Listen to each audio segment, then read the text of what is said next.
আসসালামু আলাইকুম ওয়া রাহমাতুল্লাহি ওয়া বারাকাতু। আপনার বাড়ি কোথায়? ময়মনসিংহ সদর। ময়মনসিংহ থেকে ছোট্ট গ্রামে একজন মুসাফির বিভিন্ন জায়গায় ঘুরতেছে।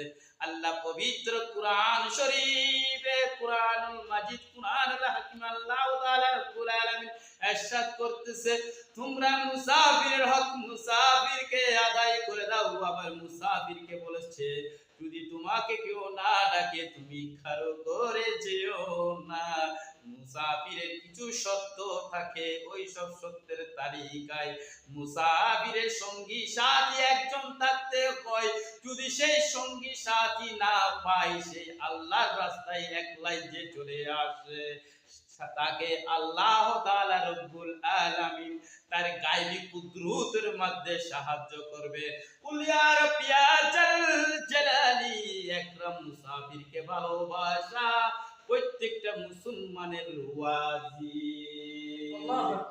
আল্লাহু আকবার। ইয়া রাসূলুল্লাহ, ইয়া নূর, ইয়া রহিম, ইয়া রহমান, ইয়া জব্বার, ইয়া কুদ্দুস, ইয়া গফুর রহিম, ইয়া জালাল, ইয়া বদির, ইয়া হাকিম, ইয়া আজিজ, ইয়া করিম, ইয়া সত্তার, ইয়া মালিক, ইয়া আলিমুল হাকিম। মুসাফির শুধু লা ইলাহা ইল্লাল্লাহ মুহাম্মাদুর রাসূলুল্লাহর কালেমা সমগ্র পৃথিবীর জমিনে তারা শুধু আল্লাহর রাসূলের বাণী পৌঁছিয়ে দেয়, তারাই হচ্ছে মুসাফির।